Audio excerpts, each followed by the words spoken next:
Okay, I'd like to call the meeting to order for the Glendora City Council for Tuesday, February 14th. Happy Valentine's Day, everyone. It is 6 o'clock. And for the audience here tonight, the city of Glendora utilizes hybrid meeting format to allow for participation both in person and virtually. In consideration of everyone and for the business conducted tonight, please silence your phones or electronic devices and refrain from speaking unless recognized. Again, it's a public meeting for the city of Glendora, and we appreciate your respect and participation here this evening. Let the record show that all council members are present and accounted for. And at this point, if I could ask the city attorney to read us into closed session. Thank you, Mr. Mayor, members of the council, and any who may be participating in this meeting in person or virtually. The city council will meet in closed session pursuant to Government Code Section 54956.8 to enable the city council and the housing authority to consider negotiations with Mr. Rodriguez, with whom the city is negotiating regarding that certain real property whose common street address is 1762 Dale Road. The city's real property negotiators will be discussing with the council price and terms for payment of this property. Thank you, Mr. Mayor. Okay, thank you. With that, I will open public comment. I don't have any cards and don't see anyone wishing to speak in person. Is there anyone on Zoom wishing to speak a public comment on this?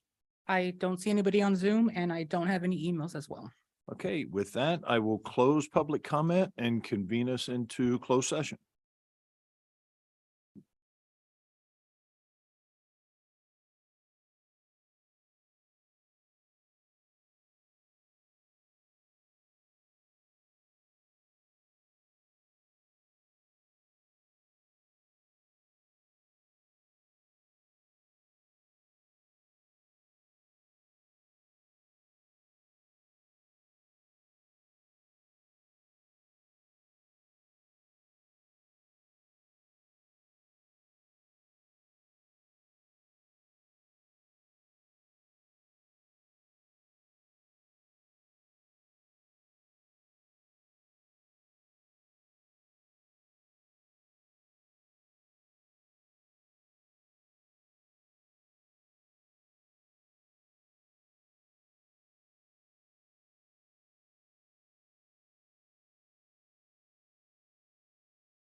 Okay.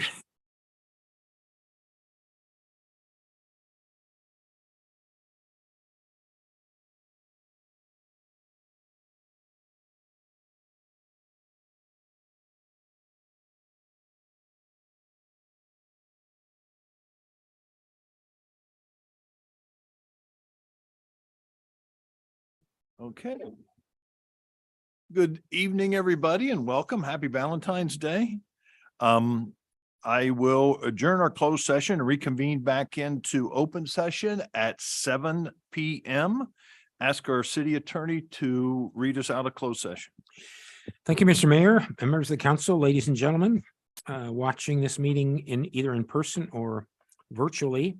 The city council met in closed session pursuant to Government Code Section 54956.8 to enable its real property negotiators to brief the council on the status of ongoing negotiations to acquire that certain real property whose common street address is 1762 Dale Road. There was a privileged and confidential briefing. Questions were asked and answered. No reportable action was taken. Thank you, Mr. Mayor. Okay, appreciate it. Thanks, Bill. Okay, at this time, if everyone would please stand for the invocation and the pledge. Invocation led by Pastor Rio Martinez of Cornerstone Bible Church, followed by the Pledge of Allegiance by Barbara Ruggesley. Let us pray. Almighty God, rich in mercy and love, in light of Valentine's Day, a day we set apart to celebrate love and delight in the joys of love, I am reminded of a passage of scripture from the book of Romans, chapter 12, verse 10. Be devoted to one another in love, honor one another above yourselves. Lord, may this chamber be filled with this attitude and filled with your peace. May we seek to love each other with a sincere heart and place the needs of others above our own. Bless this council with wisdom and peace. Bless all who are gathered in this chamber tonight, and may they have a spirit of unity. Be here with us, guide us, sustain us, and inspire us to extend love and peace to our neighbors and continue to bless the city of Glendora, that this city would be a blessing to others. We commit this evening to you in the name of Jesus. Amen. Amen. Okay, Barbara, if you'd step up. Facing the flag with your hand over your heart with me, please. I pledge allegiance to the flag of the United States of America and to the republic for which it stands, one nation, Under God, indivisible, with liberty and justice for all. Okay, thank you. Let's see, at this time, does anyone wish to reorder the agenda? Nope. Okay, then I will go ahead and open public comment. Invite members of the public to address the city council. Speakers are limited to 3 minutes, speaking once on both on and off agenda items. If you're in attendance, please fill out a speaker card. So if you haven't done this, and you'd like to speak, please do so and get it to our clerk. Once recognized, the speaker will advance to the podium and state your name and subject matter you wish to discuss. If you're participating with Zoom, please use the raised hand icon and we'll get to you as soon as the speakers in person are done. Okay, so let's start with Barbara. Could have just stayed up there. Welcome tonight. Thank you for your welcome. My name is Barbara Rougeley. I'm representing the League of Women Voters of the Mount Baldy area, which includes Glendora and 10 other cities, 5 of which are in San Bernardino County. As the Observer Director, I'm happy to introduce you to the new observer for Glendora City Council. It's Marcia Yarros. She begins her duties tonight. You have not been singled out for this honor to have an observer. We have 4 other city councils with observers: Claremont Unified School District, Tri-City, and 3 Claremont commissions. The League Observer Corps is here to help citizens be aware of the workings of their government, to promote transparency and accountability. Observers are not here to voice an opinion. They may ask questions for clarification, but always with an impartial attitude. Ideally, observers are observing what is discussed as well as the way in which it is discussed. It has been my experience that observers gain a great appreciation for all of the service that you all are performing. And now I want to let Marcia say for herself, it might be the last time you hear her speak. Good evening. Can you hear me? Yeah. Okay. Good evening, Mayor, council members and staff. As a resident of Glendora for over 30 years and a lifelong believer in the importance of good government, I really appreciate this opportunity to serve as the volunteer observer of this city council for the League of Women Voters. I've served on a variety of boards over the years, including homeowners associations, professional societies, business and scientific advisory boards. So I really appreciate a well-run meeting. I retired from full-time work in clinical and regulatory affairs about a decade ago to make time for volunteer and other deferred pursuits. My goal will be to attend most meetings in person and observe those that I can't via Zoom or via the minutes. I appreciate the detailed meeting packet that is posted prior to the meeting. And I am confident that this ability to be the observer will deepen my attachment to our city. Thank you for the opportunity to introduce myself. Okay, thank you, Marcia. Next up, I've got Dan Huddock.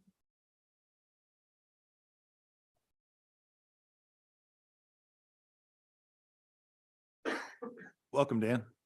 Thank you. I've lived in Glendora for 74 years. And I started off with a weird hobby about 30 years ago. I got a little bit bored. I went up the canyon and I started prospecting. And I met another guy and he had the same interests and we got to be pretty good friends and we got started prospecting, but we didn't know diddly about what we were doing. And for those of you who may or may not know where the Bridge to Nowhere is, it's about a little over 5 miles up the canyon from where you park. We, through our prospecting, and we went like every other week, get up 6 o'clock in the morning, leave 2.5 hours to get to the bridge, shovel dirt for 6 hours, 2.5 hours to get back out and go to bed. And the further up the canyon we went, the better we did. And like I said, we didn't know diddly about what we were doing. So we did it for about 20 years, just on Saturday or Sunday or whatever. And we got to be pretty darn good at it. And so about 10 years, 15 years ago, I never sold any of mine. He sold all of his. And so I had nugget earrings made for my mom, nugget necklace, my wife, all my nieces, every female I know that was a family member got a nugget necklace, nugget earrings. My wife's and my wedding bands were made completely from the canyon. And so I had given it to everybody I could think of. And you know, I've lived in this town for 74 years and, you know, I go to the museum down there about once every 5 or 6 years and walk through it just to see what's new in there. So in 2011, I go in there and I asked the lady, I says, you know, would you be interested in a gold display here? You know, I'll just give it to you. And she says, oh, that'd be just unbelievably great. We'd love that. So I went home, I got some gold, I got a gold pen, I got black sand. They gave me or they didn't give it to me, but they set up a glass case and I put it in there, a nice display. And everybody was happy. And about every 5 or 6 years, I go up there and just walk through to see if there's new stuff. Well, 3 weeks ago, I walk up there and I go through and I lady, where's the gold display? I don't see it. Oh, well, the council, not you guys, the historic council decided that that gold doesn't deserve to be displayed in here because it wasn't found in Glendora. I go, well, you didn't tell me that when I gave it to you. And they gave me a beautiful letter. I don't know, you guys got it, of how much they appreciated it. And so I go to the lady there and I says, what's the deal? She says, well, they decided it wasn't worthy. I says, well, then where is it? She says, oh, it's upstairs in a drawer in a desk. I go, $2,000 worth of gold? Are you kidding me? She says, no. I says, well, wait a minute. There's a dry washer over there. You don't have a name on it. 90% of the people that walk through here wouldn't know a dry washer from a pressure cooker, and they don't know where it's used. And yet you leave that there, but you don't leave my gold display there. Well, Dan, unfortunately, your time is up, Okay. but I double checked. I got your phone number here. Yeah. I'll be in touch and we can talk to the people at the museum. Well, I'm not into begging to have them display it. I can give it to a million other people Yeah. that'll absolutely love it. We'll follow up. It will be appreciated. Thank you. Thanks, Dan. Okay, I don't have any more public comment cards. Do we have anybody on Zoom with a raised hand? At the moment, I don't, but if anybody on Zoom would like to participate, if you can please click on the raised hand icon. I don't have anybody and I don't have any emails as well. Okay, thank you. At this time, I'll bring it back and to member statements. And Michael, I was going to call on you earlier. That's all right. Let's leave yours till last. Okay. Okay? Mendel, what you got? As most of us probably did, the Super Bowl occurred and everybody, at least most people, kind of watched that. And the story that I took away is that there were two of the best teams in the NFL were, there. The pregame came on and all of the experts, or the talking heads that I like to call them, picked one team. None of them picked the other team. And I was kind of shocked by that. And I began to think, isn't that like life sometimes? Other people are picked and the other guy, which might be you, might be me, are like given up. There's no hope. Well, what happened? That team won. And all of the talking heads were in fact wrong. And on this special day, I just want to give a word out that everybody is special, everybody is important, and you might not feel picked to win, but you are going to win, and you have won by just being here. So don't give up hope, and hopefully those talking heads will learn that they were not all right. And I just hope that people will have a sense of encouragement, because our world needs that. And that's all I have. Thank you, sir. Appreciate it. Karen? What a fabulous segue. Thank you, Mr. Thompson. I'm glad I could offer that. Yes. Along the same lines, because oftentimes when we are talking to one another, intentionally, but probably more often unintentionally, that we say things that don't always honor and respect one another. And we've seen in the last 3 years that with the pandemic and national issues that things have been divisive. So in an effort to try to get folks to get out from behind their keyboard and have conversations with one another, and to talk about ways that we can have constructive dialogue, on March 4th from 4 to 6 p.m. at the Legion Building will be a community conversation. TJ Campbell, the outgoing president of the NAACP, Thomas Allison, a professor at Laverne University, will be helping to moderate that conversation and just try to lead folks in learning ways that we can talk to each other better and be a little bit more compassionate and understanding, because as you said, everyone matters and everyone is valued. And sometimes the way we speak to one another devalues others because we make assumptions. And so it's good to be aware of that. And then also on March 10th, Empty Bowls, 5 to 7 p.m. And on March 12th, You can race the mayor in the crop walk that is on March 12th, and you can go online to crophungerwalk.org / Glendora, California, and you can find out more information about that to help our neighbors who face food insecurity. Thank you, sir. Thank you, David. Thank you, Mr. Mayor. And to follow up on my colleagues' comments, I would invite the residents to go online to the website, to look in our quarterly magazine, to read the billboards. There are so many positive events coming our way in the next few weeks.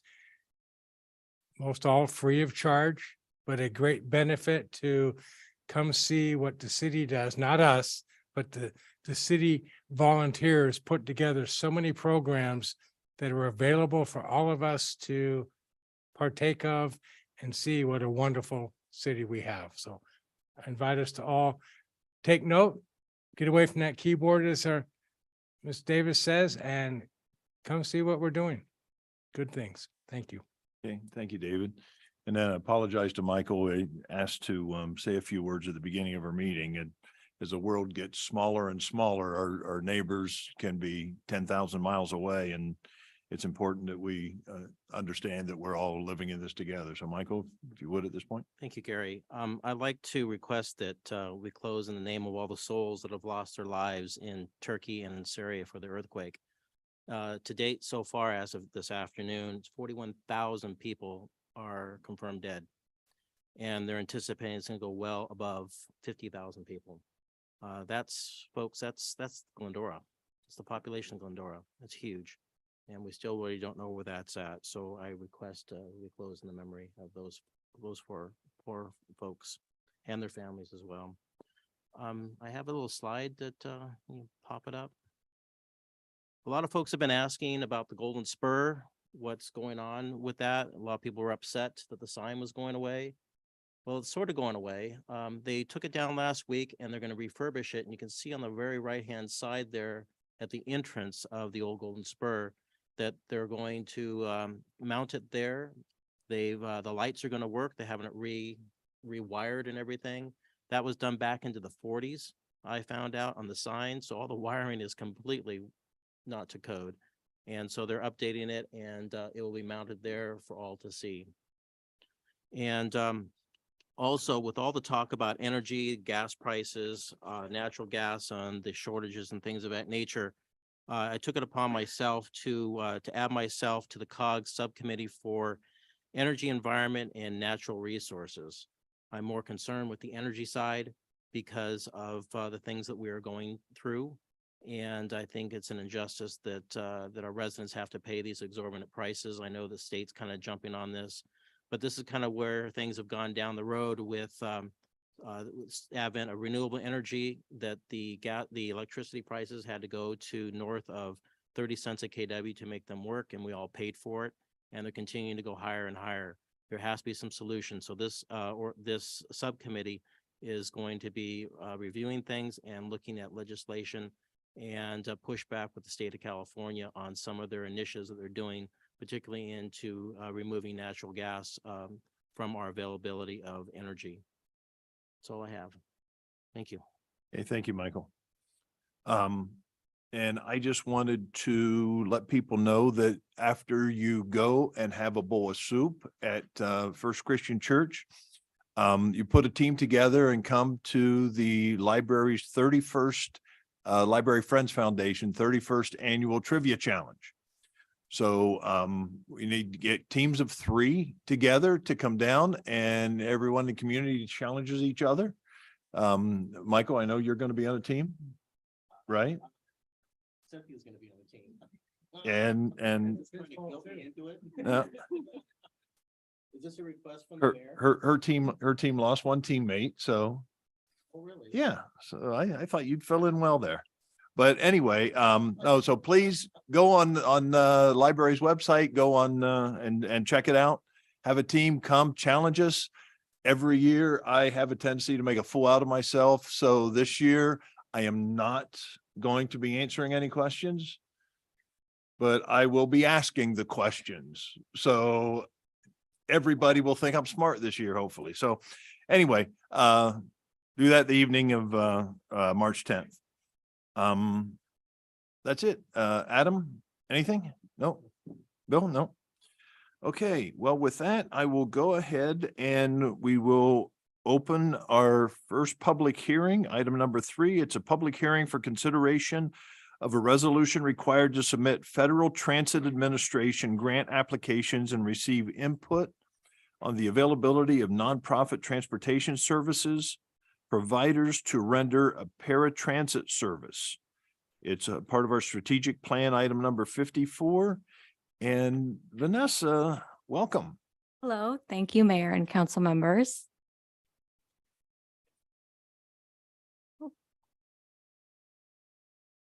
Oh,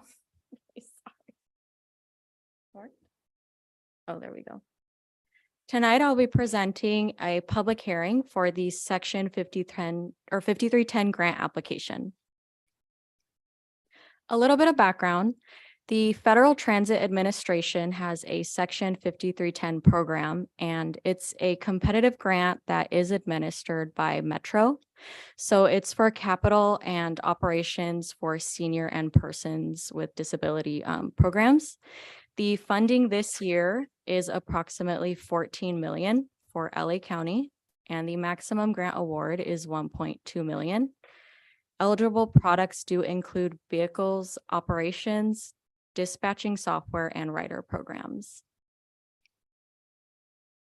So this public hearing is a program requirement that requires a 30-day notice, and it's to determine if nonprofit agencies are readily available to provide the proposed service.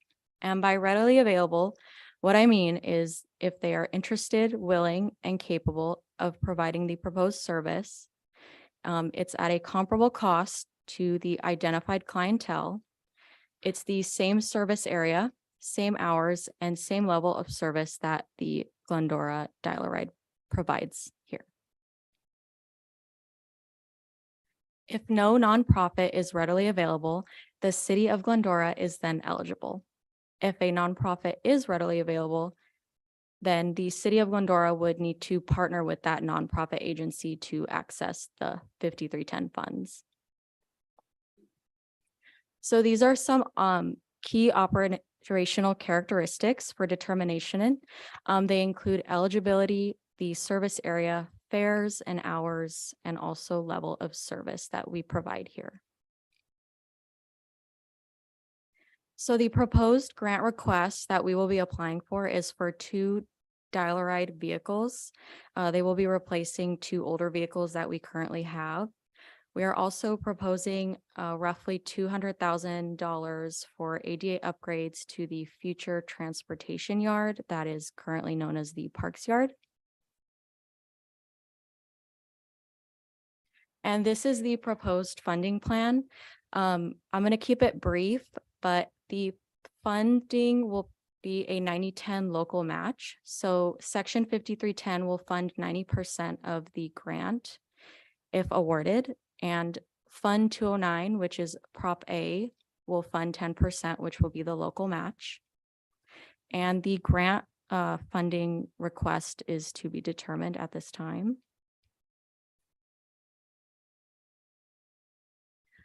So staff is proposing, or recommending that the city council, in the absence of evidence to the contrary, consider the following: to make a finding that there are no nonprofit agencies readily available to carry out the proposed service within Glendora, and to also adopt a city council resolution entitled "A Resolution of the City Council of the City of Glendora authorizing the Community Development Director to sign the general certifications and assurances required to submit FTA grant applications." Thank you. That is all.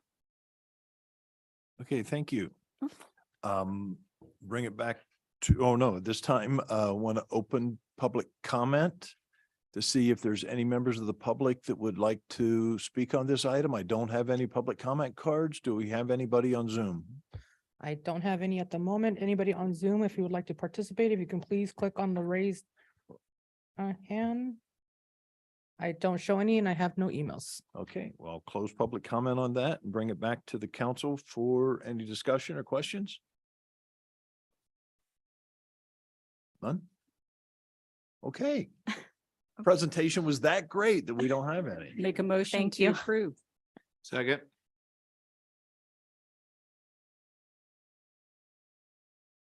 So we have a motion by Councilmember Davis, seconded by Mayor Pro Tem Thompson. I will conduct an oral roll call vote.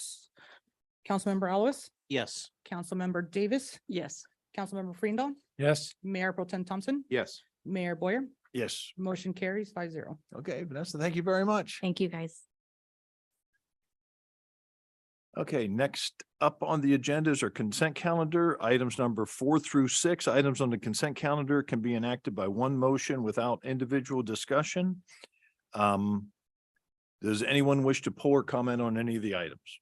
Oh, I'll move items 4 through 6. Mayor Boyer, at this time, I'd like to request a change to agenda item number 6. We'd like to request that council consider the following title and action, requested action to accept irrevocable offer of dedication for the public street improvement purposes at 1068 West Milton Drive. And also that the associated resolution that is presented before council be accepted and approved. Okay, thank you, Kathleen. Just to summarize the consent calendar real quick. Item number 4, we're just affirming the meeting, the minutes from our January 24th meeting. And then we're reviewing the expenditures of the city for the last month, and then the easement that Kathleen was talking about. If anybody's been on Milton Avenue, there's some new construction going over there with the housing and some improvements to the street. So those are the items we're going to be discussing. Michael, will you amend your motion to include? Yes, Karen? Yes, I'm sorry. I was about to say that. Yes, I amend my motion to reflect what the city clerk just said. Okay, appreciate it. Who does, you do the second? I'll second. Okay, good. I will now conduct an oral roll call vote. Councilmember Ellis, Yes. Councilmember Davis, Yes. Councilmember Freendall, Yes. Mayor Pro Tem Thompson, Yes. Mayor Boyer. Yes. Motion carries 5-0. Okay, thank you.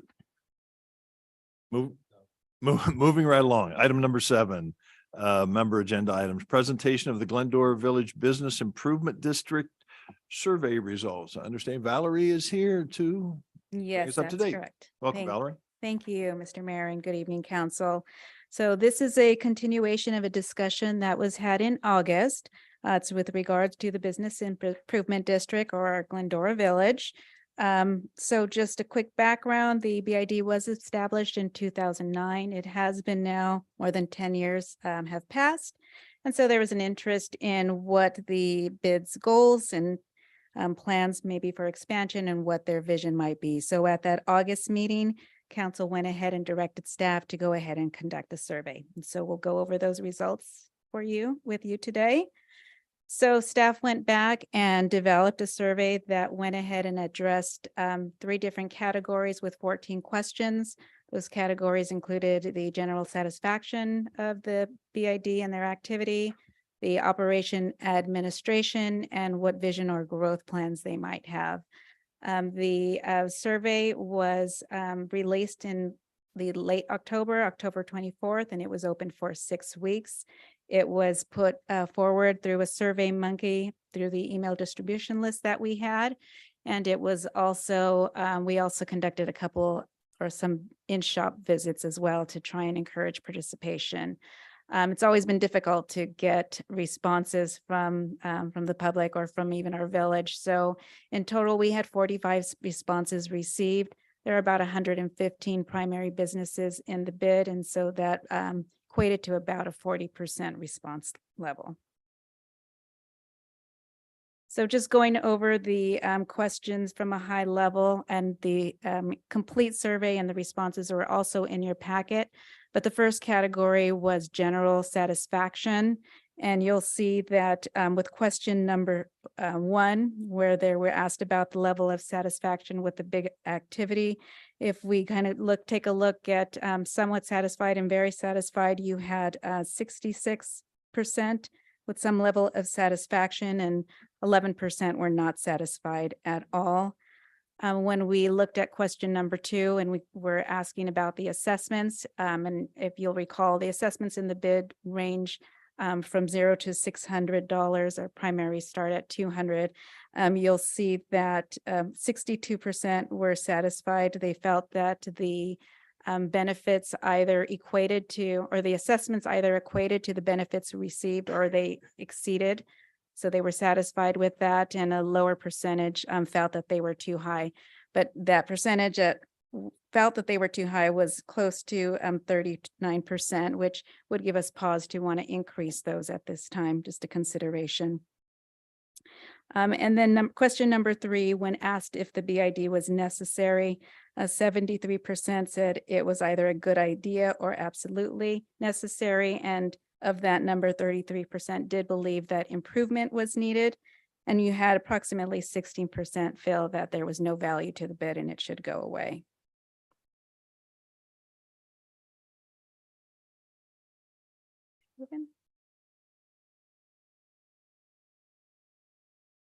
There we go. Thank you. So questions 4 and 5 were open-ended questions. Question 5, though, did have a few answers that were similar, where at least 10% had a similar response. And when that was whether or which programs should be added or included. And we had similar answers with improved marketing or hire a photographer that would help bring marketing to those businesses that don't currently do social media marketing. So we would be able to promote more businesses in the village. Have a regular recurring program such as a farmer's market, which also had a large response. Program of farmer's market, it had 26% of respondents at a similar response for that. Question 6, which activity was of greatest value? 80% felt that the events provided a good benefit, 14% landscaping, beautification, and 6% for website and social media. Question number 7 was a little bit of a self-centered question. I wanted to ask who would be willing to volunteer with events and other activities. You'll see that a majority said they were too busy, and there was a varied response on those that would be willing to volunteer on additional events. So questions 8 and 9, that was on the operation and administration. So we're moving into the next category. As you're well aware, the city supports the administration and operation of the bid. We provide assistance with the activities. So the purpose of questions 8 and 9 was to determine if bid membership was interested in more independence and more independence from the city oversight. So question number 8, what should the city's role be as it pertains to the operation of the business improvement district? The majority of the respondents, 59%, felt that the city should continue managing the administration and operation. 16% felt that the involvement should be reduced and be minimal. Question number 9, do you think that the bid would be better off if the city did not assist with administration? And similar, 47% felt that the city should continue. And 18% believe that they would be better off with a third party overseeing it. So again, questions 10 and 12 were open-ended. Again, we have all of the response are in your packet for review. We also asked on question 13, though, just to kind of get an idea of being able to plan for a vision or activities they would like to see. 66% did feel that they would be interested in attending a workshop, so we can get multiple group together and get ideas and help them kind of plan through activity and a vision and what efforts and steps they would need to take to get there. Question 14 asked about expanding the boundaries. And so you'll see that there was a slight majority responded with no change to the boundaries. So 52% was no change to the boundaries. 35% did see value in expanding the bid south to Route 66 and west to Grand Avenue. And then about 48%, because we can take a look at those that were in support of both to the west and the south. Add that just to the south, you'll get about 48%. So it was a narrow margin as to whether or not there was support for expanding. So that's something that council can go ahead and give us some feedback on, but it was a narrow margin as to those that felt that the bid boundary should remain the same. I'll add that in some of the open-ended comments, there were a few responses that did state that they felt that the boundaries should actually be reduced. There are those that are on Foothill that still believe that the benefits they don't see a benefit to being in the bid as they're not on the main Glendora Avenue strip. So in summary, the BID is comprised of over 100 businesses. There's a diverse opinions on what activity and what efforts are of greatest value. And at the end of the day, ultimately, we do need more engagement from them. We need them to help participate. So we need to get a unified, or at least more engagement. So we got to come together with ideas on how we get them there. And we did see that there is value and interest in a workshop. So our next step would be to go ahead and organize and conduct a BID workshop where they can establish a vision and action required to achieve those. And again, just try and generate more engagement from those bid members. And again, if there is interest from the bid to further expand on whether or not the BID expands their boundaries, I'm open to feedback on that as well. But this is a receive and file report for the council, just coming back with the results of the survey, and I'm open to any feedback or questions or direction you might want to provide. Okay, thank you, Valerie. I'll bring it back to us. Michael, I'm going to let you remember it's Valentine's night. Okay. I'm on the clock. So Valerie, thank you for all the work that you've done. This has been ongoing for quite some time, as we all know. Before you went out to encourage folks to do the survey, how many surveys did you get back out of the 115 businesses? I believe we had about 35, so we increased it just by 10. I will say that people were hesitant to speak even when we walked in. They're afraid of you? I literally was told we were intimidating.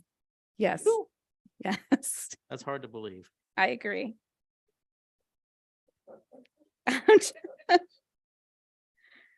Okay. On slide 7, page 112, you said that you had 65% that wanted to have a workshop.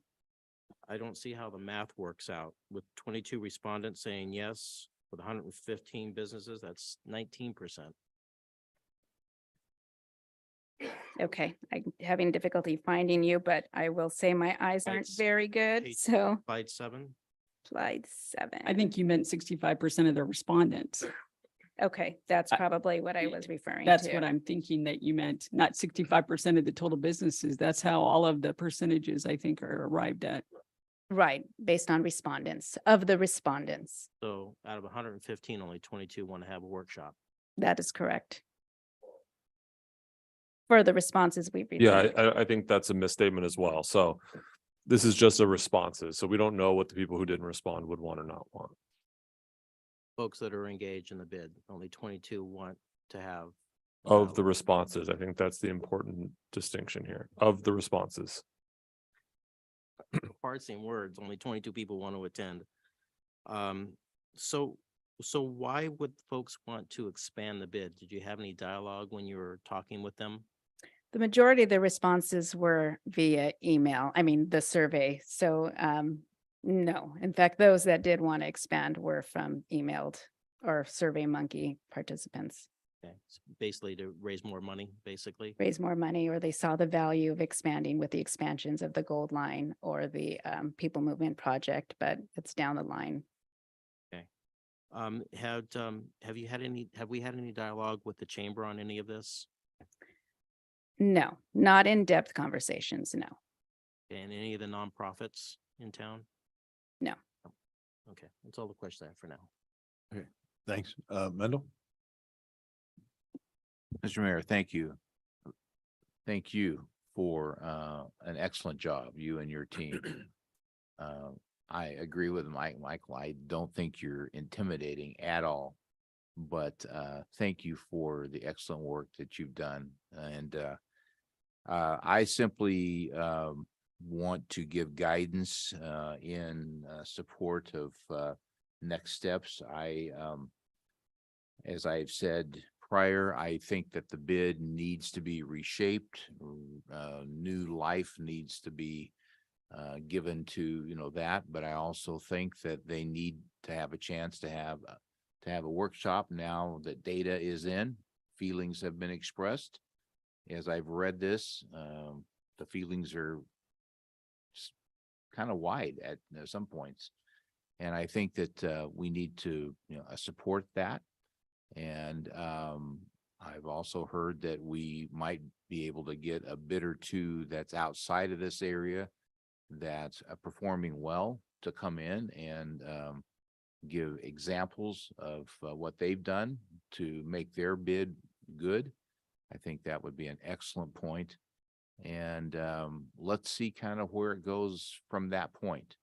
The good news is the structure is in place, albeit small.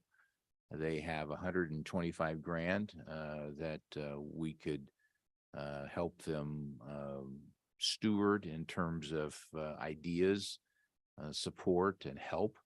And I think that we should help them to, do that.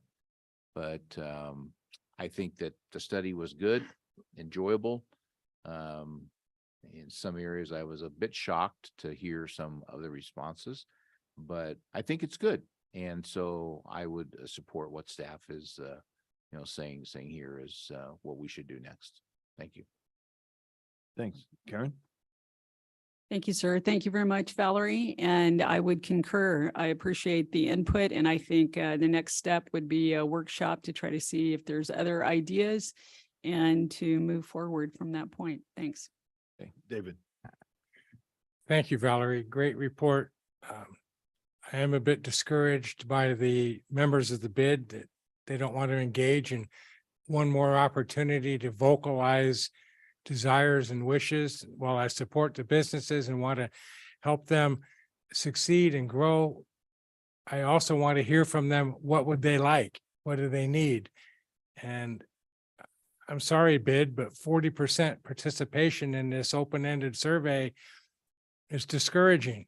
And, to Michael's point, and as you've clearly identified, all of the percentages were shared are from that small sampling of people that chose to participate. That's just discouraging.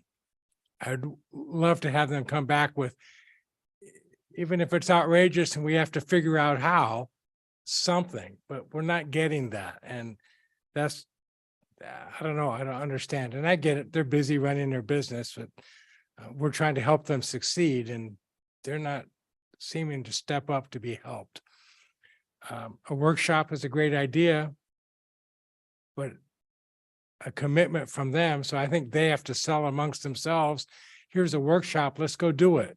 It may be Sunday night at midnight so that everybody's closed and can meet, whatever. But the businesses need to engage and gosh, an intimidating face walking through their door doesn't seem to sell them. I don't know what will work. So not intimidating one bit at all. I support the workshop, but I would hope they would want to own it and drive it. And we're there to support it, not be the driver of this workshop. But they've got to come with ideas and asks and helps. Keep in mind that the Foothill Boulevard folks that don't see a value in it are also part of the population that's not being assessed a fee. So, maybe they could be creative and figure out what can we do to help them realize more value out of it. They've got to bring something to the table. So thank you for your effort. Thanks for the report. Hey, bid, let's get involved. Thank you. First, just to clarify, the businesses on Foothill Boulevard they are assessed a fee. Yeah, the ones that are facing Foothill Boulevard. I was referencing the ones across on the south side, so I'm sorry. Okay. Yes, you're right. Thank you. First off, Valerie, appreciate all the effort and everything that you have been putting into this for the last 12 years. It's one of those things, the comment that you made was extremely telling, that walking in the door and business owners and managers felt intimidated. And that's a concern as to why is that? What is happening that we're only getting 40% of the business owners to participate? And that's something I think maybe we need to look at a little bit, internally with ourselves to try to figure out, is there something more that we can do? Because when we're doing things to try to benefit the business owners, and not only are they not wanting to participate, they seem to, want to build a wall between us. I look at the person who responded on October 25th at about noon on October 25th was very helpful. They gave us great responses, things that they liked, things that they didn't like. And then we have someone that participated, but that answered on December 7th at about 4:00 in the afternoon. And basically every one of their answers is the bid sucks. So that did nothing to help us to try to figure out what to do. So whether it be a workshop, whether it be some sort of outreach, it's important for the business owners in the village. The village is the heart of the community, and we want everyone down there to succeed. Small business owners have a tough time of making ends meet. They don't have a lot of time. We saw that more than half of them, their claim is they don't have enough time to participate. Well, they're saying they don't have enough time to participate because it's not important enough for them to participate in. And those are the answers that we need. I don't know what they are. I know you and Jeff and a lot of staff here at the city has been working hard. A lot of business owners have been working hard to try to figure out what's needed. But my request of the business owners in the village is to talk to us and let's try to figure out if there is something that can be done. It looks like they still want the city to participate in this. I will tell you, in my experience, the bids that are successful are the ones that have staff. They have a CEO and they will have 2 or 3 staff members, but you need a much larger bid. And we got a lot of responses that said our fees are too high. And I will tell you that our fees are extremely low for our business improvement district fees. I would venture to say probably the lowest in the entire state of California. So if you think these are too high, then there's something wrong with what we've built. So anyway, my request to the business owners in the village, engage with us, let us know what we can do to help. Or if you don't want our help, then that's okay too, because business owners will figure out a way to get by. So that's just my 2 bits in it. And I don't know what the next step. Oh, I got to talk, the people on Foothill that a lot of people on Foothill made comments that they don't feel they get a benefit. Boy, I'll challenge any business on Foothill to look at what Visiting Angels does. Visiting Angels is part of the bid. They participate in all of the events. They hold special, events at their place every time the bid is holding something.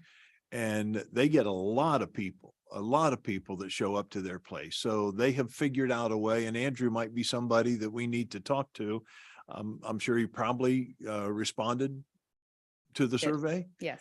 But he would be a really good voice to talk to as to different things that we could be doing. So anyway, appreciate the work. We need to keep it going. I'm not sure what next steps are. Well, I I'll think bring it there- back here. What do we want to do? Well, you're looking for some input from us possibly as well. Maybe a bigger tent, suggested some other bids that are successful into that workshop. Invite some of the local folks. Gary, you mentioned at one time to have some of the nonprofits do some of the events as opposed to the bid as part of that. Bring in the chamber to see if there's any there with them, if they can add any value to that, if there's anything there, just adds more people to the solution to move this thing forward. Because I think we're all kind of frustrated. You've been working this, as Gary says, for 12 years. There's got to be a point in time where the training wheels come off, and if there's more money there, whichever, have it professionally run. But the solution has to be found, because we're wasting a lot of time just dealing with this on a regular basis and the frustration level.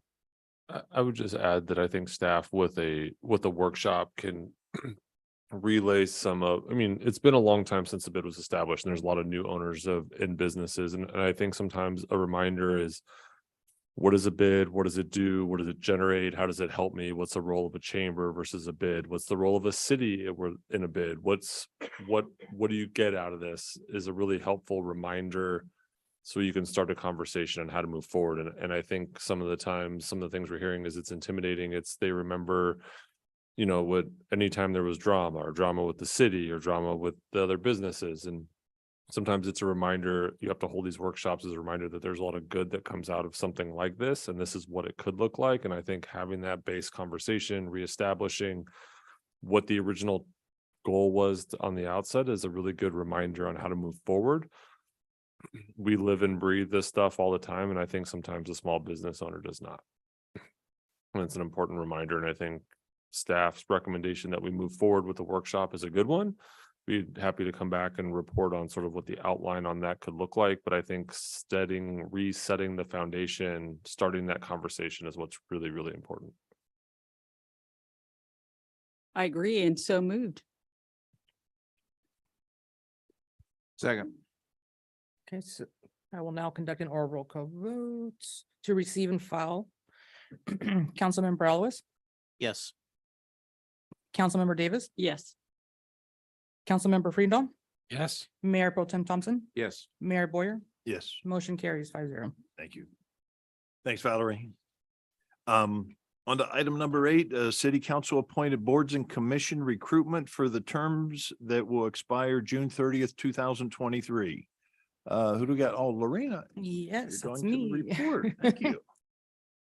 All right, so an overview of what I will be discussing, the resignation of Community Services Commissioner David Chavez, the annual recruitment for all of the city council boards and commissions with terms expiring on June 30th, 2023, as well as the recruitment timeline, as well as hosting a special meeting to conduct the interviews and appoints.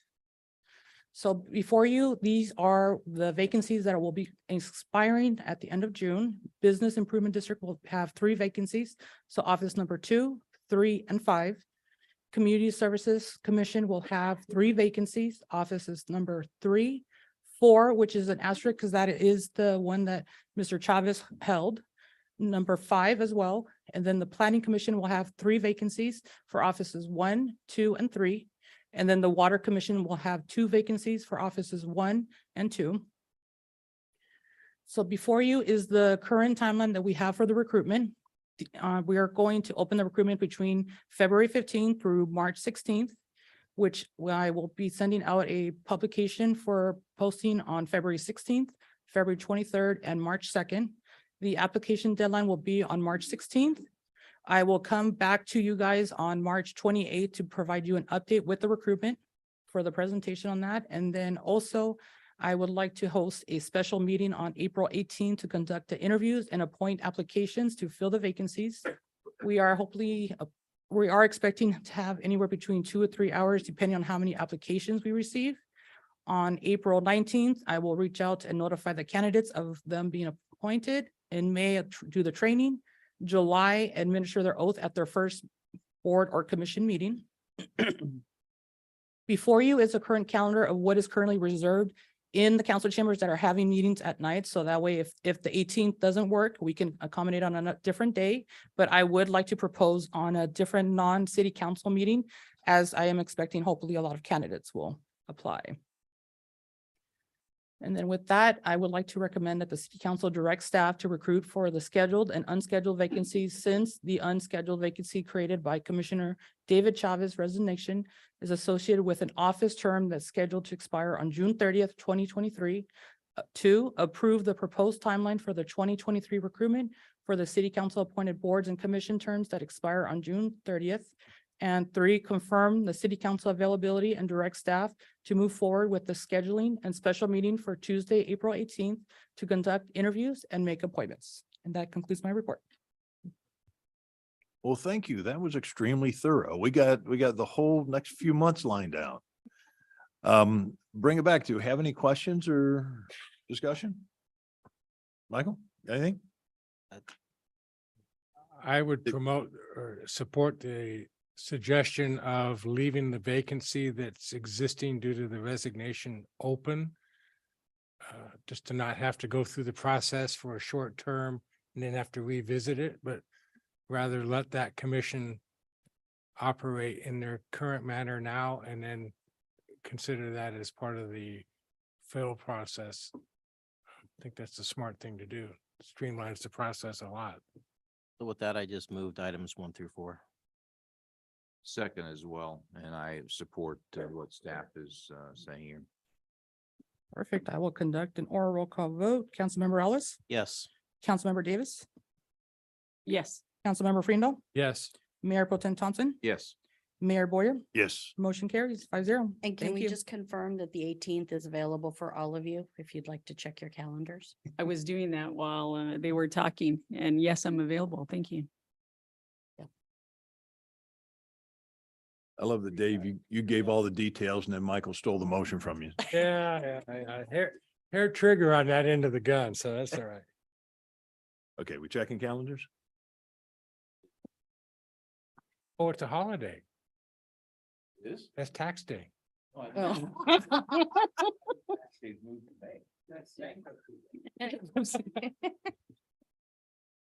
available. Okay, we all good? Everybody's good. Perfect. Okay, thanks.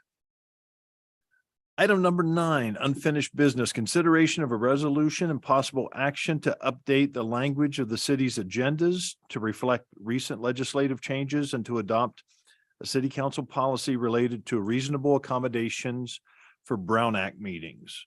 It's part of our strategic plan, item number 58. I believe our city attorney, Mr. Winder. Thank you, is Mr. gonna give us Mayor. an update. Thanks. Members of the council, so on January 1 of this year, there are a series of laws that went into effect that will require adjustments to the protocols by which meetings of your various legislative bodies are conducted.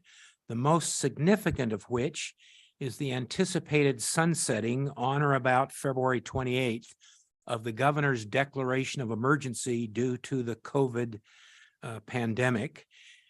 And the anticipated lifting of the health officer orders by the County of Los Angeles. Assuming that those two events occur on or about February 28th, 2023, the provisions of Assembly Bill 361, which allowed cities in California to conduct hybrid meetings, will expire, which will require that the city council and its various boards, commissions, and standing committees return to in-person meetings. Now, the council has been meeting in person for a significant period of time already, but this may come as news to some of your boards, commissions, and standing committees. In the place of AB 361, a new state law will give the members of legislative bodies two options if they are unable to attend in-person meetings. The first option is the option available under the existing provisions of the Ralph M. Brown Act, in which an agenda is posted at the place that the board, commission member or council member will be attending the meeting. The meeting will be conducted by teleconference. The location of the meeting will have to be made open to the public. The other alternative to that is a provision that will allow members of boards, commissions, and committees and the city council to attend by teleconferencing, provided that they have a physical or mental disability and or are traveling on official business for the local agency or other state or local agency. These two exceptions would allow a member of a board, commission, or committee to attend a meeting in a hybrid fashion, but these two exceptions can only be utilized twice in any calendar year. And even then, a majority of the legislative body must be meeting in person.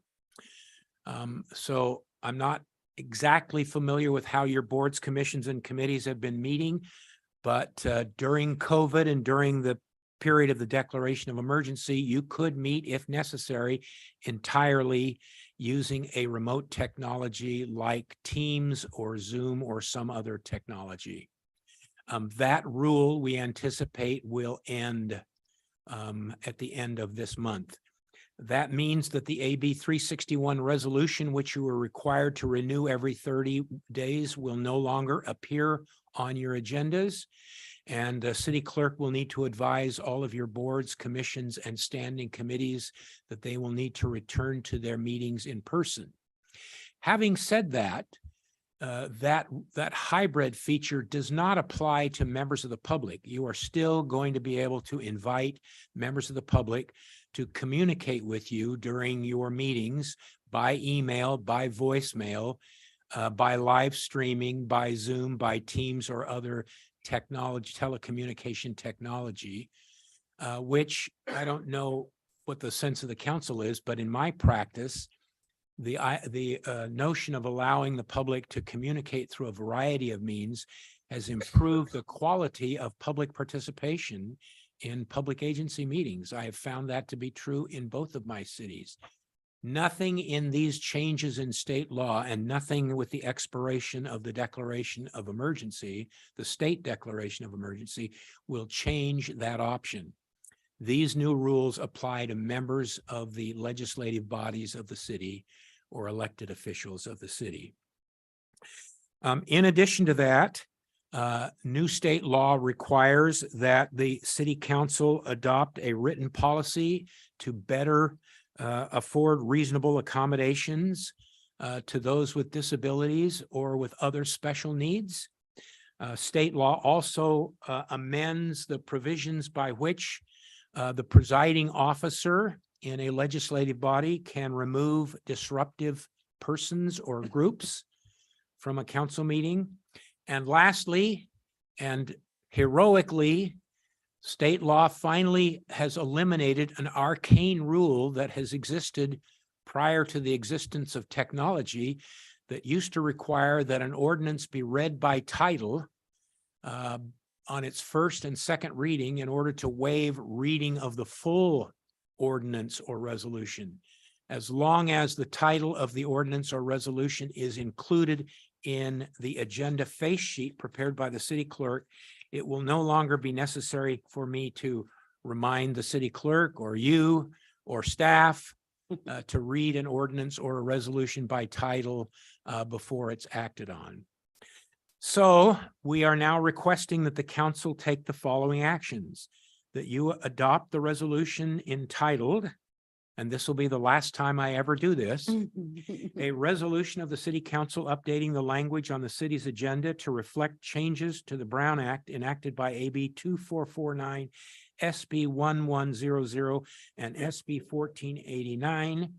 Adopt the council policy setting forth the city's reasonable accommodation policies for Brown Act meeting. And I'm going to modify the third recommendation. I'm going to ask you to approve the conferencing opt-in form that has been prepared by the city clerk and is attached to your staff report.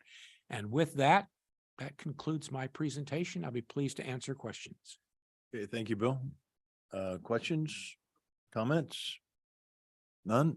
Okay, I got a question. Or I don't have a question. I know the answer, but I just want to make sure the public knows.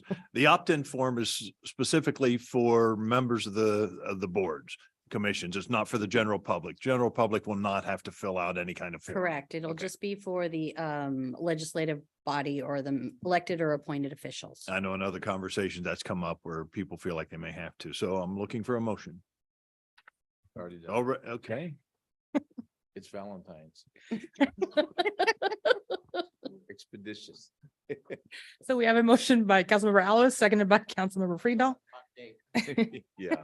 I will conduct an oral roll call vote. Councilmember Alves, Yes. Councilmember Davis, Yes. Councilmember Freedom, Yes. Mayor Pro Tem Thompson, Yes. Mayor Boyer, Yes. motion carries 5-0. And I'm very sorry for both you, Lorena, and Kathleen. I know how sad you are that you're no longer going to be reading the resolutions in complete title. So anytime you want to read to us, go right ahead.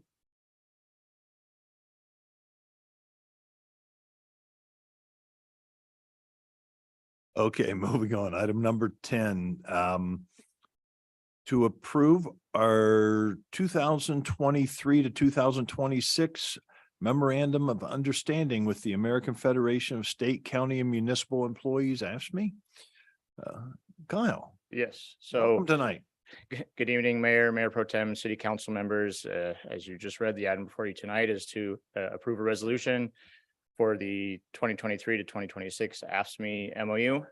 I'm going to start with the part of the staff report that I go to immediately and then work my way back, which is the end, the fiscal impact. There is no fiscal impact with this action tonight.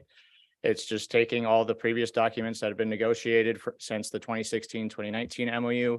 So that's 2 tentative agreements, including the one on December 10th that was just agreed to, and 3 side letters, one for vacation, one for disability, and then the water class and comp study, and putting them all into one document that will hopefully make it easier for anybody applying for a job or anybody that's currently unemployed to understand what their salary and benefits are. So at this time, that concludes my presentation. I'm available for any questions. That was it. I started with the end and brought it back to the beginning. That's the shortest presentation we've heard out of you for forever. And we appreciate it. Right on. Anyway, bring it back. Any questions or comments? Nope. Looking for a motion. We have a motion by Councilmember Ellis, seconded by Councilmember Davis. I will now conduct an oral call vote. Councilmember Ellis, Yes. Councilmember Davis, Yes. Councilmember Freendall, Yes. Mayor Pro Tem Thompson, Yes. Mayor Boyer. Yes. Motion carries 5-0. These guys are moving so fast, they're gonna put me out of business here. Okay, that'll be happening soon. Item number 11, approve a construction contract with Moshe Levy DBA Guy Construction for the Mita Avenue and Bus Plaza improvements within the Glendora Village project in an amount not to exceed $596,191. Stephen Mateer. Thank you, is Mr. here. Mayor. Thank you, City Council. My name is Stephen Mateer, the Transportation Manager for the city. The item before you is hopefully our final contract for the Mita Avenue project. This is to award the primary contractor work to get the project going. So just a bit of background, I'll keep it brief since we've talked about this project enough and go and show the concept plans for those who may not have seen them. This started as a way to encourage outdoor and support outdoor dining in the village. It has evolved into making the semi-permanent to permanent plazas.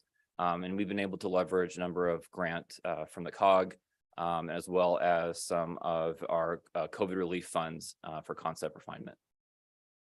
This is the view of the East Mita Plaza as you're looking west through. That gives you the layout with the furniture, the games, and the shade pole, and the fire pit. And this is the West Plaza with the seating configuration and games, as well as the shade sails and lighting. And then on to the Bus Plaza. These are the shade sail balloons. Again, they'll be UCLA colors and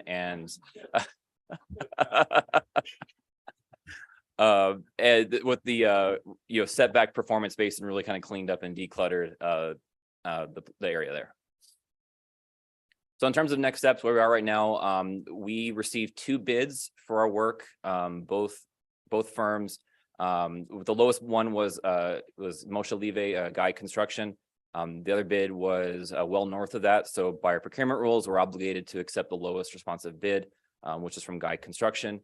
So that puts us about mid-March to begin construction. So we'll proceed the Monday after the wine walk concludes. That'll give us probably about 60 days of work to complete. Some of that you'll see is when we repaint the street with the mural, needs about 30 days to cure properly and dry. So that's what's pushing it out a little further. Hopefully this will be completed by about mid-May.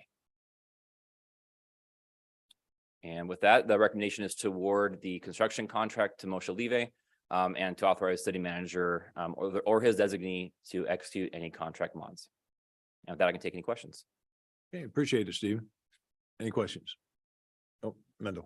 Not that, but I just want to make sure that the observers know that there's an element of humor that sometimes we try to import in the legislative work that we do. no aspersions on either school, but Mr. Mateer is a UCLA fan and I'm an SC fan. And of course, we all know who won the big game this year. So that is the reason I didn't want you to write us up a negative report. as We you also know observed. who didn't make it to the final play. Well, that is true. And And we and also know who beat both teams. yeah. Oh, so off the record, you can talk to these other two fine people. And I also wanted to say thank you to Stephen. I, sent him a question or two. And I appreciate your prompt response and that enlightened me. And so thank you for that. So I'm ready to move this, but I don't want to take away the time for anybody to ask questions. I'll second it. One question. Okay. Michael's got one question. His name is Mendel Thompson. That's correct. And I will honor that. One question, why are the games so expensive? A lot of them are meant for outdoors. And so, typically when you go to like Costco, you're also buying like residential type ones that are just in your backyard and they, maybe last for a summer or two. These are meant to last for a couple years out there. So these games are specifically meant for commercial settings, to be outdoors, to be, used and abused for long periods of time. We also went with higher grade materials so that we're not out there, like I said, replacing them every couple months. So that's why the cost is higher.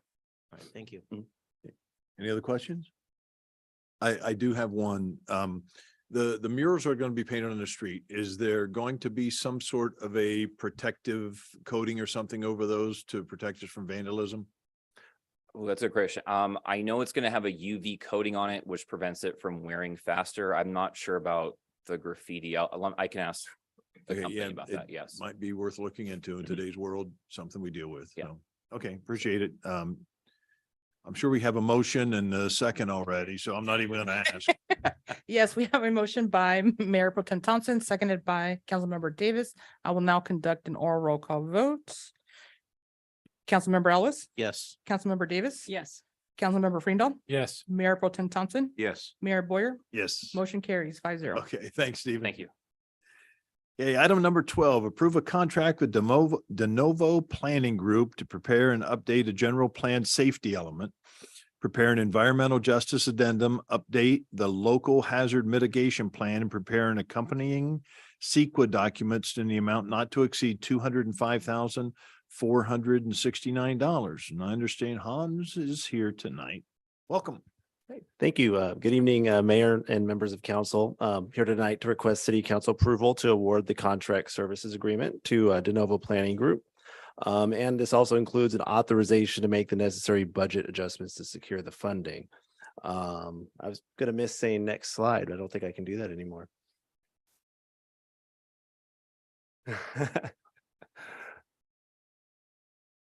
Okay, so in terms of some background, California law requires each general plan or cities to have general plans, and each general plan to address the 8 mandated elements listed in Government Code Section 65302. And they're up on the screen here. It includes land use, transportation, housing, which we should be familiar with, open space, conservation, safety, noise, and environmental justice. State law adopted since 2006 requires updates to the safety element and the adoption of environmental justice policies concurrent with the housing element being updated or adopted, which we just did. The purpose of the safety element is to reduce the potential risk of death, injuries, property damage, and economic and social dislocation resulting from hazards, including but not limited to fires, floods, earthquakes, and landslides. It serves as a guide for local governments and the public for understanding the hazards facing Glendora and how to reduce the impacts of those hazards. According to this, in terms of environmental justice, according to the state of California, environmental justice or EJ plans identify objectives and policies to reduce the health risks in disadvantaged communities to the negative impacts and negative environmental impacts associated with land use and transportation actions. Really stems from this recognition at the state level that the negative impacts associated with land use and transportation decisions often disproportionately affect disadvantaged communities and populations. Okay, in terms of, and the third part of this is a three-part planning effort here. Though not part of the general plan or an element, the local hazard mitigation plan was last updated in 2015, adopted by the city in 2016. This received FEMA approval also in 2016. The approval of this plan, or the local hazard mitigation plan, is to ensure the city of Glendora's continued eligibility for project grants under FEMA's hazard mitigation assistance programs, including hazard mitigation grant program, pre-disaster mitigation, and flood mitigation assistant grant program. FEMA's plan approval was for a period of 5 years, after which time the city is required to review and revise its plan to reflect changes that occur in the built natural environments. Changes in progress and priorities as well as the city evolves. It made sense due to economies of scale and sort of some of the overlapping subject matter between the safety element and environment, the local hazard mitigation plan, to combine these with this one, with one consulting firm to help us with that in one planning effort. We're also joining with the police department. We have Julie Linger here, who will be the co-project manager with me with planning to manage these projects as we move forward with this. So in terms of process, there was a competitive request for proposals and 7 firms submitted proposals. This involved a panel scoring their proposals, interviews, reference checks, et cetera. And De Novo Planning Group was evaluated as the best overall for the city through this process. They will partner with staff on all aspects of the process of getting these plans adopted, from research to public engagement, hearings, and they'll be here at the hearings and meetings, et cetera, as we move forward with this. The work will take place over the next year or so, with the city again project managing, and I think the timeline now is something like April 2024 is the target for adoption of these plans. And again, that's recognizing that this is a process that involves public engagement, stakeholder meetings, that sort of thing. We do have Perry Banner with De Novo Planning Group here behind me to answer questions or introduce himself if he'd like, or if you have questions about De Novo, or more details about the consulting firm. And with that, here's some actual appropriations. So the contract award request includes the following amounts and sources, and it's $109,000 from the general plan maintenance fund with a 10% contingency, and then that's for the safety element and environmental justice addendum. And that, the general plan maintenance fund, we get money for that from our building permits that the city has. And so that's part of that effort. And then in terms of the local hazard mitigation plan, that request is from the general fund for that portion of this contract. And that's for, $77,790, again, with a 10% contingency. And the total amount is just, total request for the award is just over $200,000. So in terms of recommendation, staff recommends council award the service contract to De Novo Planning Group for this, and authorize the city manager or their designee to execute the agreement, including minimal and or non-substantive changes, and also make the necessary appropriations adjustments. And I'm here to answer questions if you should have any. We also have Julie, as I mentioned, with the police, and Perry with De Novo Planning. Okay. Thank you. I appreciate it. Bring it back. Any questions? No. David. Yeah, thank you, Hans, and I greatly appreciate the effort to keep us compliant and eligible for grants, but boy, I'd sure rather spend a couple of $100,000 on parks or streets than the city as a state mandate. So no offense and none to the vendor, but wow, California is wonderful. Thank you. Karen, anything? No? Okay, I actually have a couple questions. We are in the process of renewing our general plan that I think we want to have complete by 2025. Is okay. Jeff, our director okay, here, can yeah. talk about this a little bit too. Sure. So yes, so we're in the process of updating the general plan. You completed the adoption of the housing element.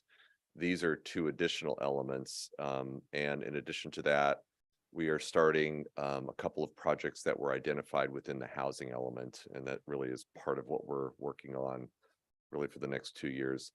Based on our current timeline, around late 24, early 25, we want to update the remaining elements. And there you're talking about more of the land use element, the transportation or circulation element or mobility element, some of the parts of the general plan that are going to require an even greater outreach effort, to the public and community involvement in that. And so really, yes, to try to wrap up or finish the general plan over the next, 4 years. So we'll have a complete, right now our general plan is Community Plan 2025. So the next one we'll probably call Community Plan 2050. And when that's complete. But the elements we're updating now are really technical in nature. We have to have them. They're actually necessary and needed and important in the event we have a major disaster. So we know how we're going to respond to that and can, request money back from other agencies when we need it. But probably after we complete this in the next 2 years, we'll be starting a larger project that will require a greater investment in terms of money to complete and time. So. Okay, so question is, will De Novo be involved in future planning, or will we be looking for different consultants for each? We'll do it when we update the land use element and the transportation or mobility element. We will do a separate RFP for that. And De Novo is welcome, like many other firms who would want to throw their hat in the ring and submit for that project too. Okay, I understand on certain things that we put out to bid, we're not necessarily required to take the lowest bid simply because there's a certain aspect of work that we may be I would think when we're producing a new general plan, that would be considered, or? Absolutely. Yeah. We're looking for the qualifications of the firm, the experience of the firm, the fit with Glendora, the fit with what we're particularly looking for in terms of our update of the general plan. And have we worked with De Novo before? This is the first contract we've done with De Novo. Okay, that's it. Thank you. Mhm.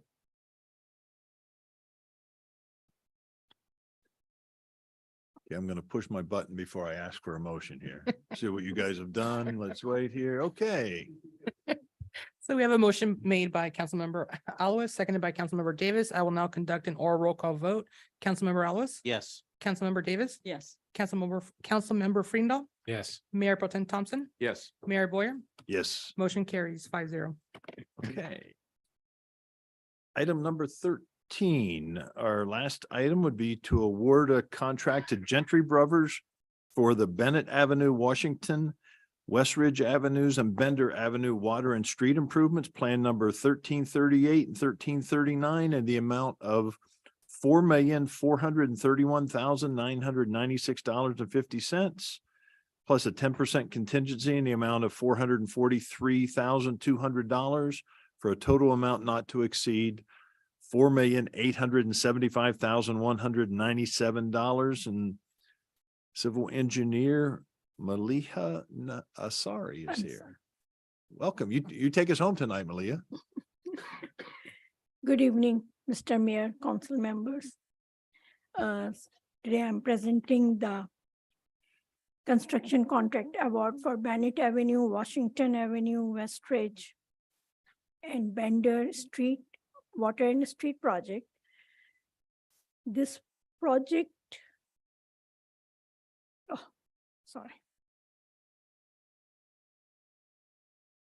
This project would replace 7,000 linear foot of water main. Existing is 6-inch and it will be replaced by 8-inch water main. There will be new fire hydrants, new services, water meter, and it also includes the street repaving. Street repaving will be almost 340,000 square foot of street replacement from Branca Avenue to Pennsylvania Avenue on Bennett Avenue with 3 cul-de-sacs. It will reconstruct different damaged curb and gutter and cross gutters to improve the drainage. It will rebuild the curb ramps following the ADA guidelines. In addition to that, there will be new sidewalk in front of La Fetra Elementary School close to Grand Avenue that will ease the students for their pick and drop process. In addition to that, another portion of Bennett Avenue is also included to improve the drainage. This portion will install the sidewalk, curb and gutter, and make the drainage to go more smoothly from east to west. For this project, city went for a competitive bid. Bid opening was held on December 6th. 7 contractors submitted their bid. The bids received were in the range of $4,431,996.50 to $7,253,740. Engineer estimate was $5,284,640. Lowest bidder is Gentry Brothers with a bid amount of $4,431,996. Award of the contract is tonight. Construction duration is 120 working days. One of the condition for this project on Bennett Avenue that the construction will be done only during school breaks for a minimized effect on the students. There are 2 schools on Bennett Avenue on east and west edges, Sandburg Middle School and La Fetra Elementary School. At this time, construction start date is to determine. There is some uncertainty because of material procurement. That is for every project we are going, and therefore, and the other one is contractor can start if that they have the material in the other segments, not on Bennett Avenue between Branca and Grand Avenue. And this is the fiscal impact. We have the allocated budget is in the amount of $4,655,000. Overall project expenditure is $5,254,996. There is a budget deficit of $600,000 that will be covered through water funds. That with this, the staff recommend that the City Council adopt a categorical exemption from the California Environmental Quality Act pursuant to Section 15301C of the California Code of Regulation. Approve the plan and specification, including addenda for Bennett Avenue, Washington Avenue, Westridge, and Bender Avenue Water and Street projects, plan number 1338 and 1339 in District 2. Award the contract for Bennett Avenue, Washington Avenue, Westridge Avenue, Bender Avenue Water and Street projects, plan number 1338 and 1339 to Gentry Brothers in the amount of $4,431,996.50. Authorize the city manager or his designee to execute the agreement with Gentry Brothers, including minimal and or non-substantive changes.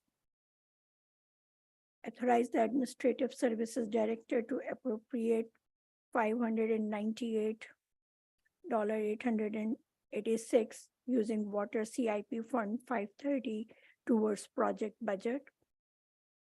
Authorize the Public Works Director to execute any necessary change orders in an amount not to exceed 10% of the original contract amount, except irrevocable offer of the easement dedicated grant to the city for public utility purpose at 758 East Bennett Avenue, Glendora, and authorize city clerk to file and record the easement with County of Los Angeles Office of County Recorder. This conclude my presentation, and I'm open for. Thank you very much. A lot of information there. Bring it back to council. Any questions? David, go. Yeah, thanks, Malia. Couple of questions. What's the timing of this project related to another project that's involving the Grand and Bennett Avenue left turn lane control modifications? Is that similar, that they're coinciding? Or? At this time, we really don't know. The other project, the left-hand facing signal has been already awarded, and the contractor is working on the material submittal. And they had ordered the material. We don't have the date for the material. Usually traffic signal mast, those take longer than other material, and today's market is hard to say that which will come first. Yeah, well, I would hope that we would repave the whole thing, both projects in one time, not finish the left turns and then undo that with the street work. I like to share one good thing. In that project, we will be not doing the typical traffic loops. So that will have minimal impact on the pavement. All the work will be either done in the concrete portion, and the traffic detection will be through video camera. So at least it will not impact the pavement. Undo the good work. Okay, thank you. And I would hope that the 758 East Bennett process, since there's minimal material involved there, a little concrete and asphalt, that we could maybe start that early in the project and not do that at the tail end. Encourage us to try to do that. Right. That's what we will do. But again, it will be means and method of the contractor. We cannot really impose or direct them. Let's ask. Yeah, Okay. we will. And possibly same thing on the timeline. I know we're avoiding the school zone portion during school periods, but east of Grand Avenue is not impacted by the schools as much, or that wouldn't impact the school traffic quite as much. So anyway, anything we can do to accelerate this would be greatly appreciated. So thank you. Okay, thanks, David. Karen, anything? My only question was about the timing in the school, because already that street is crazy when school's in session, but you pretty much answered that they're going to be trying to work around that. So thank you. Mendel? Some of the things that I was going to ask have already been asked. So are we sure that this price is going to remain the price? Because as we have been briefed, and I understand what the economy's doing, we don't have a start date yet. So if we don't start for, say, 6 months, will this price still be the price, or do we have some bond or mitigation built in to keep this the price, or what? Malia can answer some of the technical questions, but a lot of times when they bid, they're bidding on an estimated start date that they have already. We've seen other projects that are like 6-9 months out based on pipe and materials. I mean, we were actually talking to a consultant today about another project, and we've seen already baked into these costs, increase in concrete of 400%, increase in asphalt of 400% over where it was even 18 months ago. So Leah, I believe the correct answer is yes, this is the price for this project when it starts, and they've already anticipated what those commodity increases would be at that time. Okay, thank you. And if there is any request from the contractor, we will negotiate and make it very reasonable. So far, we are not expecting it to be any increase in the price. Okay, thank you. And the only other thing, has the schools been advised of this?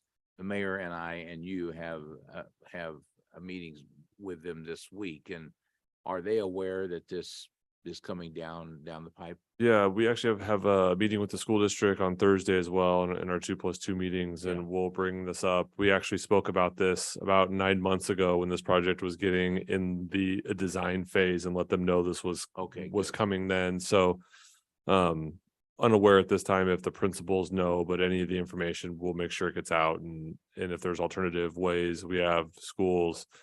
Emily and her team do a great job of making sure that information's in the principal's hands so we can pass it along to students. Thank you. We contacted the school district, and just like with this anticipation starting in summer break, school district will not be doing the summer school in Goddard, they will do it in Sandburg. Oh, sorry, they will do in Goddard, not in Sandburg. Yes, so that is only thing that they already know about the project timeline, and they adjust their summer thank you. program. Thanks. Michael? Thank you. Malia, thank you for your presentation. Can you go back to the slide where you show Gentry Brothers being lower than our engineering estimates? And maybe I need some clarification. Why is it then we have a deficit of $600,000? Okay, so that You go is the- back to the other side. Right. This will be easier for Malia to explain. So that is the total project cost. So one is the construction cost itself, then 10% contingency, and then other cost. That's like one of the big cost is the construction inspection and construction management that is not awarded yet. So altogether, when we add up everything, then it exceeds the construction. Construction cost is $4,431,000. And I see Marie coming up, but I believe what she's gonna say is that the budgeted amount in CIP was not equivalent to the engineer's estimate. It was less than that. And so we had a couple of years over which that project was funded. So You're saying the estimate was correct is that we didn't have the budget. Actually, when we were started our design process, that was almost beginning of 2022, and the material prices has gone up. Correct. So at that time, when we started, our estimate was 4.655 million. By the time it went, the engineer estimate, then design was finalized, we have better market conditions so that it becomes close to 5.5 million, 5.3 million. And I will say that the engineer's estimate was pretty good considering the present market, that our bid is in the same ballpark, 5.3. So was the engineering assessment of the $5 million, is that accurate? Yes. You mean 4.655 or? Oh, you have the estimate there of Yes, 5,254,000. that is accurate. Because the Gentry Brothers came in under that, then you add the 10% contingency, which is still under that. So the there's a budget- difference between total construction cost and total project cost, because we have other costs related to inspection, publication, environmental, all these other plans that were on top of that. This is only award of construction. So this is the precursor was the cost that, is that part of the estimate? We did design already. That's the 134,000 the city council awarded those contracts. So this is just the construction piece. I mean, it's the main piece, but all those other areas go into the total budget. So does that estimate for engineering, does that encapsulate the other costs that we already had spent? Yes. Yes. So as you can see, there are some items which are completed and some to be performed. Like the construction award is today and the material testing will be during construction. So that is to be performed. So we are considering all major future expenditures. So is the $600,000 over budget, that is, so we're beyond the estimate then, originally by $600,000. What we're asking for is an additional appropriation for future anticipated costs. So since we're awarding the contract for construction right now, we're going to run out of money. At the same time, we'll take an additional $600,000 for the future costs that she's identifying there. So that we don't have to take another action to council to get additional funding to complete the project. So if we don't run any concrete in the street, we might not have to use our 10% contingency. Correct. Correct. Our goal is to come in under budget. Okay, great. Last question, and I don't know if it's relevant to this or not. We have the PCI rating for the roads. Do we have one for water pipes? A rating for the water pipes? Water pipes are rated with their age and the leak history. And Bennett Avenue is already 6-inch pipe that is undersized. That's how we determine the Yeah. water main replacement. Right, but do we have a gauge in knowing like our roads, we're at what, 69% on the So- PCI average? Currently, the city's finishing its undertaking of its water master plan. And so that gives you tiers of projects, tier 1, tier 2, tier 3, and then non-tiers. So your tier 1 or your priority project. So nomenclature and rating is a little bit different than a PCI 0 to 100 scale, but you'll know what your priority projects are. Okay, so we're not gonna have a number to know. No, Okay. you'll have attributes. And then you'll have a model that says if we change some pipeline, it changes the pressure and will cause leaks in other areas which are made of old pipe, which are more likely to leak. So we'll be talking in different ways, but hopefully this budget process will overlay all the needs together. So it's one ask instead of different number systems. All right. Thank you. Thank you, Malia. Okay, Malia, I actually have one question because in your report, you noted about 120 days of construction time. School's not out for that length of time. So I guess my question is, are we confident we're going to be able to get it done while school's out? Or do we have a contingency plan to work around that? So the school, 120 days include all the project sites, like not just in front of a school. So that's how the contractor will be working, that during the school break, it is almost like over 2 months. 60 days will be there, and then rest of the project can be done in the remaining days. Oh, okay. So I guess the question would be, I'm sure we have a plan in place to prepare the residents that during that time that we'll be working on the street that's not right in front of the schools, traffic will be redirected for them to get there from the necessary streets. Because I would guess LaFetra would come in off of Grand Avenue and Sandburg would come in off of Branca. We will restrict from Branca to Grand Avenue during summer break. Okay, So we will not be doing just like portion in front of LaFetra or portion in front of Sandburg, because the middle portion, it's not like from construction feasibility, or it's not very feasible sequence wise. So all the construction between Grand to Branca will be done during the school break. we'll be all done within the school break. Okay, that's it. Thank you. Okay, bringing it back. You guys are ahead of me. A motion by Councilmember Alowis, second by Mayor Pro Tem Thompson. I will now conduct an oral roll call vote. Councilmember Ellis, Yes. Councilmember Davis, Yes. Councilmember Freendo, Yes. Mayor Pro Tem Thompson, Yes. Mayor Boyer, Yes, motion carries 5-0. we need this side of the dais to get a little bit quicker on your motions down here. Oh, okay. Maybe we need to put a governor or something on their computer buttons down this way. Some of us are awake. Okay. Bring it back. Any addition, I don't know what any to say. additional items from the council? Comments? Just want to wish everybody a happy Valentine's. Thanks for sharing it with us. Adam, Bill, anyone else? Okay, I wish everybody a very happy Valentine's Day. And tonight I would like to adjourn our meeting in memory of the victims of the natural disaster in Turkey and Syria. Let's keep them in our thoughts and prayers. We are adjourned at, what do we got? 8:43.